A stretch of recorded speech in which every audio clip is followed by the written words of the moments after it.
You're listening to the Retirement Solution Podcast with John Hicks.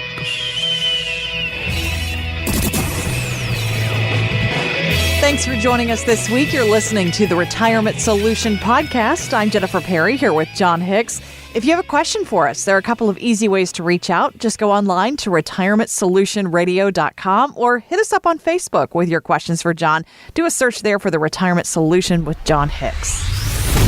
It was interesting to read recently in USA Today, John. They said, if this was your year to retire here in 2022, there might be a few good reasons to reconsider that decision. So I know you actually help people retire each and every day, no matter what's happening in the headlines. But do any of the reasons they mention here, do they give you pause for anyone who's maybe making that decision pretty soon? I think that there are a lot of reasons why many people over the past year or so have decided to retire earlier. And I think if you heard any of the show last year, you probably heard me saying, you might be able to really retire earlier than you thought. There's a real good chance you could do that if you got the right strategies behind you. But this article that came out that's talking about, hey, if this was the year you were going to hang it up, maybe you just want to, pump the brakes a little bit. It's very earlier in the year.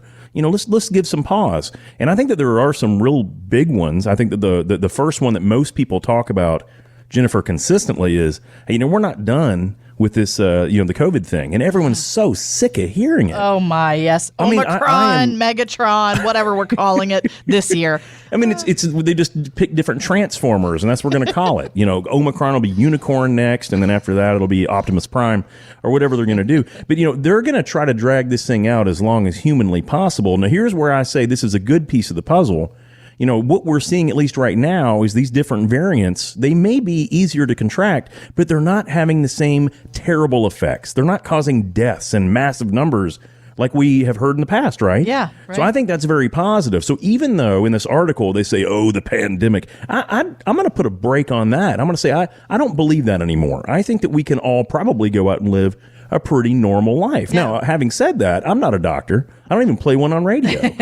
So if you know that you got a whole bunch of, health concerns, obviously you be as safe as you want. But guys, I don't think that's a reason to not retire at all, to be honest with you. Although that is what the article said, number one. Now, number two on this list, Jennifer, this is the one I think is probably the one that gives me tremendous angst, if you will, if someone's thinking about retiring, and that's inflation. Yeah.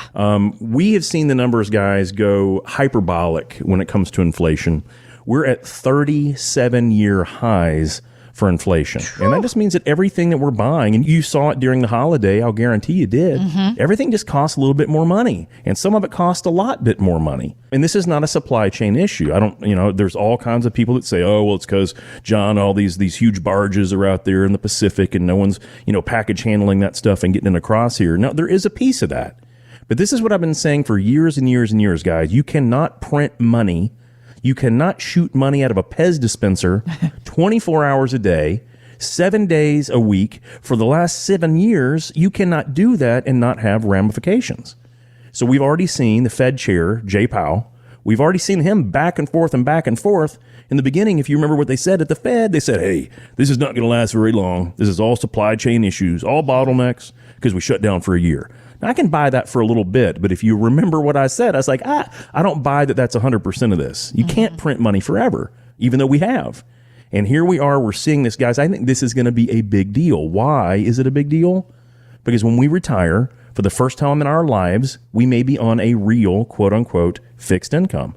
Because we know what Social Security is going to be, and hopefully it grows a little bit with inflation. But it hasn't for a long time until this upcoming year.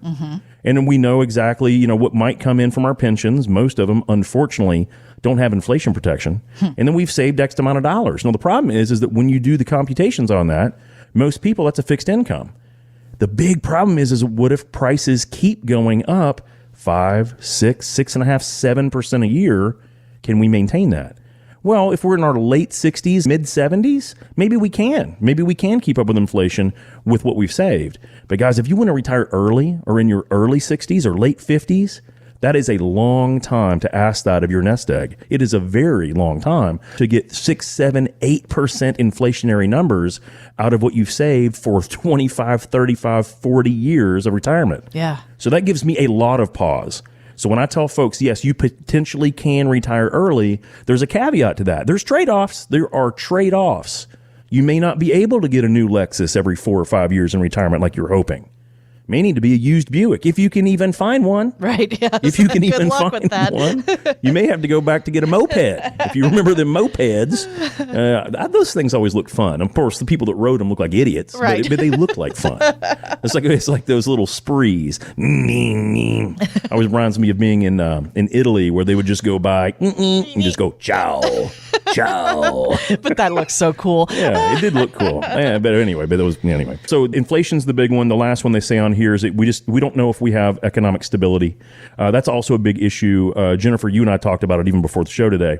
I don't know what people are doing that aren't working. Yeah, please tell me if any of our listeners serious. know, because we can't figure it out ourselves, John. I'm dead serious, and I've seen all the numbers. I look at all these reports when they come out. X amount of people have retired early, but not many. There don't seem to be as many young people living in their parents' basements as I've suggested on the show in the past. I don't know what people are doing that typically would have had those jobs in restaurants and at daycares and in our churches and in all these places, especially all the service industries. I don't know what they're doing because there is not a single business that is doing well that I have not seen a for hire sign. They're hiring everywhere. And I don't know where the workers are, Jennifer. We've talked about this. I have no idea what they're doing. So the question that I have is, the only way that the stock market continues to typically go forward over time is that companies make more money. Yeah. Well, but if we don't have workers and we don't have a supply chain, let's put that aside for 1 second. But if we don't have workers to generate more profits, there is no reason that the stock market should be as expensive as it currently is right now.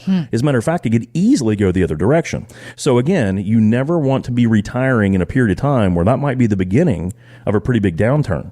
We've seen statistically that can cause nightmares. So we're not going to start off the 2022 with a whole bunch of doom and gloom.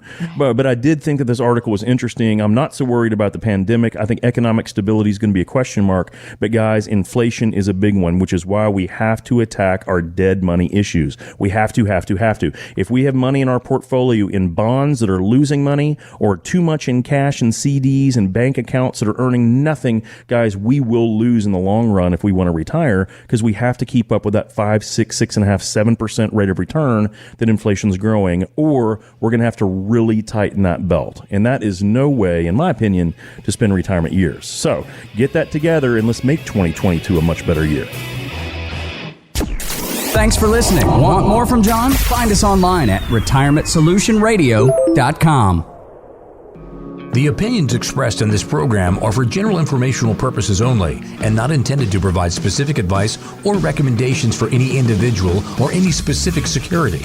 To determine which investments may be appropriate for you, consult your financial advisor prior to investing.